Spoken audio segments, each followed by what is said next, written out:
Habang ang girl housemates ay nagkatabi, spotted ng kamera si Miguel na dinaanan lang si Eliza.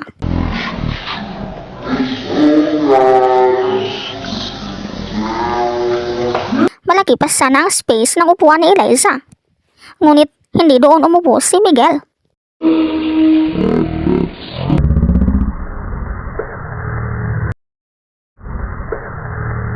Naisip niya kayang mag-giveaway na lang sa ibang housemates na makaupo o kaya'y wala siyang affection sa dalaga. Of course, maramdaman ni Eliza na hindi nakafocus si Miguel sa kanya na para bang walang pakialam. May mga lalaking ganun na kahit mahal ang isang babae, hindi maramdaman ng girl ang kanyang pagmamahal dahil hindi ganun kaklingi.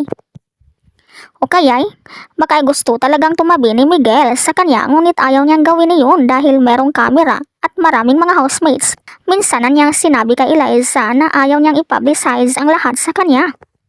Kung maalala yun ni Eliza, baka kanya siyang maintindihan kasi may mga lalaking ganun. Hindi dahil ang babae ay kanyang ikinakahiya, kundi dahil siya ay uncomfy na maging sweet sa babae kung merong makakakita. Gusto na laging sila lang dalawa. Habang papalayo si Miguel dito, si Eliza ay hindi nakatingin sa kanya. Ngunit kanya siyang naramdaman, of course. Hinihintay niya lang na umupo sa kanyang tabi.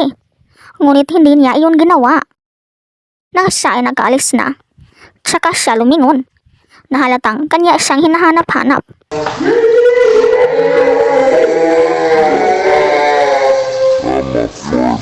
Siguradong deep inside ay ang lungkot niya. Hanggang sa kanyang tinawag si Inigo upang paupuin sa kanyang tabi. Inigo! Umupo naman si Inigo, ngunit nagbirong siya ay nakakaamoy ng merong umutot. If you smell something I farted earlier. Please, come here. Bro! Napatawa ang girl housemates at sinabing ang baho ni Inigo. Just say. Baho. Ipinagtabuyan siya tuloy ni Eliza. Doon ka na nga. Ay, doon na. Si Bakit kayo Caprice ni-hit? tila hindi makasabay sa kanilang closeness. I'm the Baho! Sige nga. Sino po yun, guys? It's the carpet. Parang kompleto naman. Ayon kay Inigo, baka ang carpet lang ang mabaho at hindi yun isang utot.